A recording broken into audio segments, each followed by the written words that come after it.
Guru Brahma, Guru Vishnu, Guru Devo Maheshwara, Guru Sakshat Parabrahma, Tasmai Shri Guruve Namaha. Om Bhavatapa Pranashimne Ananda Ghanamurtaye Jnana Bhakti Pradayinne Matastubhyam Namo Namaha. Jai Ma.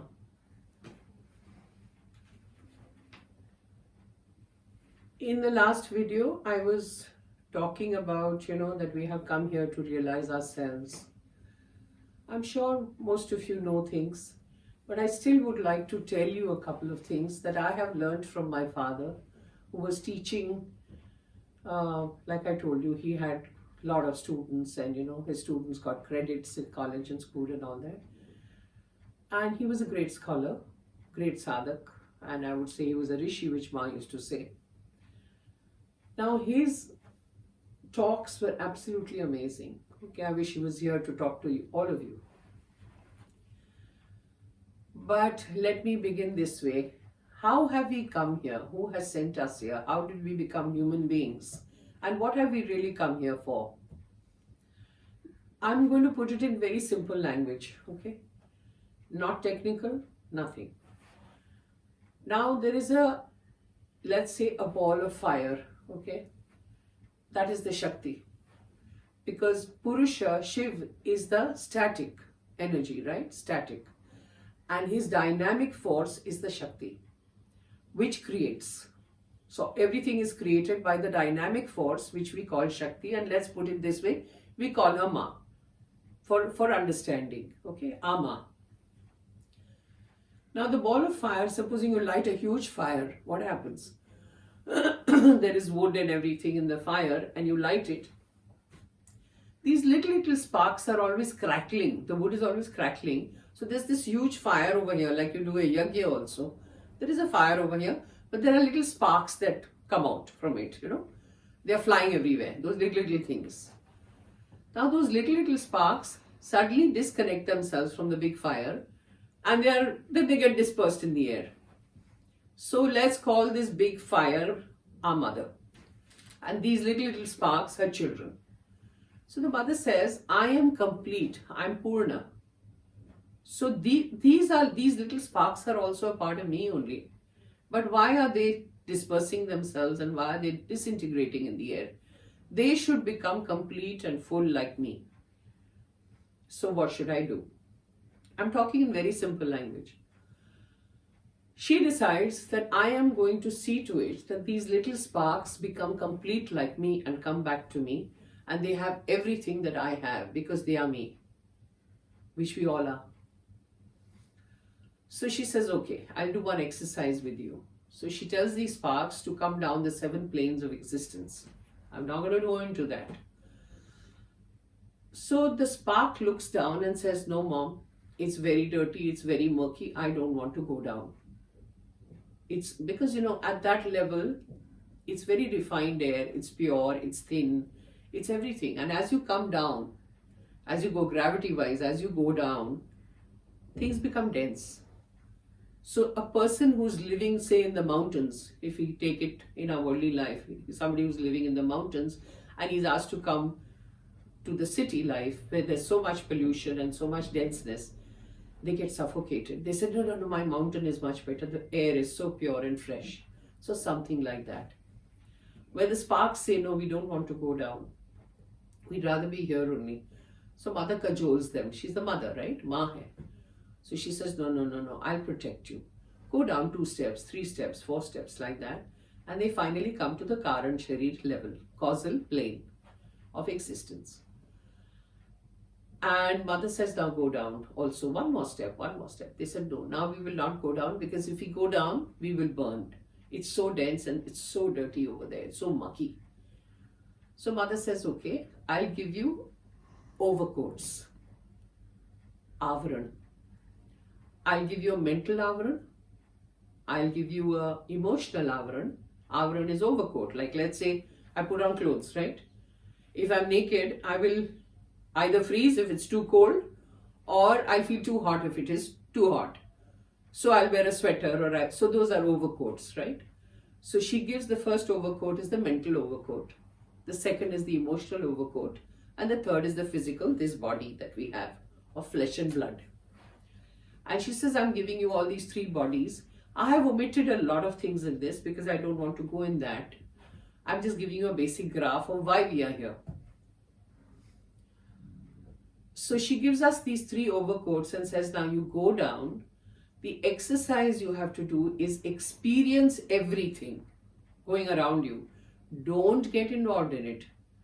What is a mental overcoat? What is a mental avran? It's about, I want to do this business, I want to earn this money, I want to do this and I want to do that, and I want to start industries and I want to be an architect and all that is mental overcoats. Then comes the emotional overcoat. Second overcoat she gives, which is, what is emotional overcoat? My mother, my father, I love this one, I hate that one, oh, I'm so jealous of this one, oh, I'm so, oh, why did she do this to me? Oh, all those emotions. I'm very unhappy, I'm very worried. Are mera kya hoga? I hear all this all the time from people, around me who connect with me and say, we are very worried, very worried. But these are avrans, these are overcoats. And the final thing she gives us is the physical, this body. And she says, I am giving you this. It is only an overcoat. It is not you. So do not forget that and go down as a sakshi bhav. You are a witness. I'm sending you as a witness to everything going around you. Do not identify yourself with the overcoats because that is not you. And we say, okay, fine, mother, we will go. So we've come down, all of us. The moment we enter the mental plane, we identify ourselves with that. The moment we go into the emotional plane, we identify ourselves with that. And we finally come to the physical plane. We have identified ourselves with all these planes and we think we are that. And we have completely forgotten what mother had told us, all the instructions she had given us. We've forgotten. And that's why we are worried, we are in pain, and we are saying, what do we do? What shall we do? What can we do? We have to remove the overcoats. Over here and now, we have to do it. The moment you do it, it is possible to do everything here and now in this plane of existence and free ourselves and go back home. This is not our home. Ma always used to say, ये तुम लोग धर्मशाला में रहते हो, ये कभी नहीं भूलना. This is a dharamshala that you are living in. It is not your permanent home. Prepare yourself to go to your permanent home and find yourself. How do you find yourself? With sadhana, obviously. Just go on doing it, doing it, doing it. That's how you find yourself. And she always said, Ma, return ticket nahi lena. Don't take a return ticket. Take a one-way street journey. But we have forgotten. And because we have come here, we've identified ourselves with everything around us. When we die and go back up, we are unconscious. After you go to a certain level, we become unconscious. And then the stirring begins and our next janam starts. And we select our own parents. The parents give us birth. We select the womb. According to our karmas, we are hunting for that parent. We are hunting for the womb. And we take janam in that house. It is because of our own karma. We have selected. How can we blame anybody else around us? My mother is like this, my father is like that, my husband is like this. Why? I'm hearing it all the time. You have chosen it. Why do you blame anybody? No need to. If you understand these basics, the reason I am saying all this to you is to help you.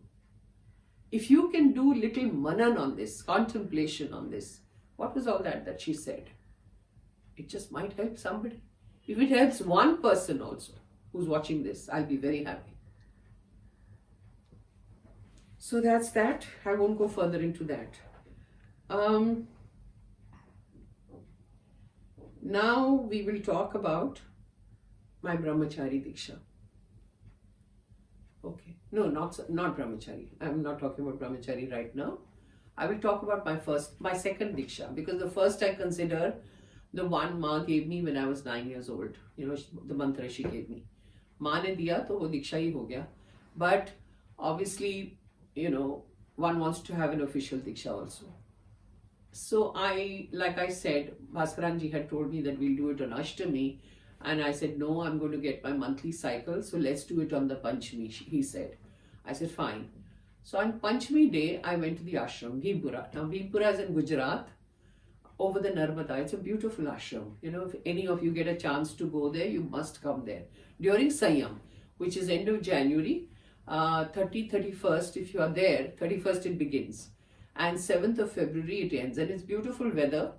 And it's lovely. And you won't believe there are so many entities and so many sadhus, mahatmas, rishi munis, devi devta, you name it. They are all present there. It's a tapobhumi. Okay. That stretch of land is also mentioned in one of our Purans also. It's that pious, that place, So I went to Bhimpura, this ashram in Gujarat. And there was so much excitement within me. Obviously, it was my Diksha day, and so it's like a rebirth for you, and all that. So I drove down to Bhimpura. From Bombay, it's about 10 hours journey by car, but we went by car because I had to carry a lot of stuff in my dicky was full of everything. So we drove down. Now we reached that place, and next day was my Diksha in the morning. So we were in Ma's room, for the Diksha. I'll show you Ma's room a little bit. I mean, I don't have the entire thing. I'll just show you. In the book, there is this picture, which is Ma's room, where I got my Diksha. Can you see this? This is Ma's photograph in the room, and her chowki. So this is where my Diksha was done, this room, which is again in the book. So we sat down over there in that room, and I had so much excitement that I thought Swamiji will say something now, and how will it be conducted and all that. But he turns around and looks at me and says, do you want to get married? And I said, what? So he says, are you planning to get married? I said, no. And I was wondering, on my Diksha day, why is he talking on this? It didn't make sense to me. So I said, no, Swamiji. Again he asked me. Again he asked me. I think 4 or 5 times he asked me. You're sure you don't want to get married? I said, no. He said, okay, I'm just coming. And he got up from the asana and he went out of the room. My mother was sitting outside, So he goes up to my mother and he asks her the same question. Is she getting married? Is she planning to get married? My mother said she's not planning to get married, and we have no objection on that, Whatever she wants to do is fine with us. He said, okay. And he came back, sat down on the asana and gave me my Diksha. But my mind was reeling. Why is he asking me these questions on the day of my Diksha? I mean, he could have said something else, but this? Okay, my Diksha was done. Will you believe it, friends, that Ashtami came when my monthly cycle was on? I never got my cycle ever again. That was it. My cycles were over, done with for life. That is Ma's Kripa. Not one day have I missed going into my temple. Otherwise, when you get your monthly cycle, you have to sit outside and do your jap, and you can't enter the temple, and you can't do really, those. I used to get it for 8-9 days. It used to continue, my monthly cycle was that much. So nothing of the sort, no 8-9 days, not even one day have I missed my puja. Not one day have I missed my sadhana. That is Ma's Kripa. And that's why then I understood why he was asking me continuously that if I wanted to get married, it wouldn't have stopped. You see? Isn't that wonderful? See how Ma works like this in a jiffy? And I couldn't believe it when the Ashtami came. I said, what happened to my monthly cycle? It just was gone forever. That's all for today. Jai Ma. Om Bhavata Pranashinne Ananda Ghanamurtaye Jnana Bhakti Pradayinne Matastubhyam Namo Namaha. Jai Ma, Jai Ma.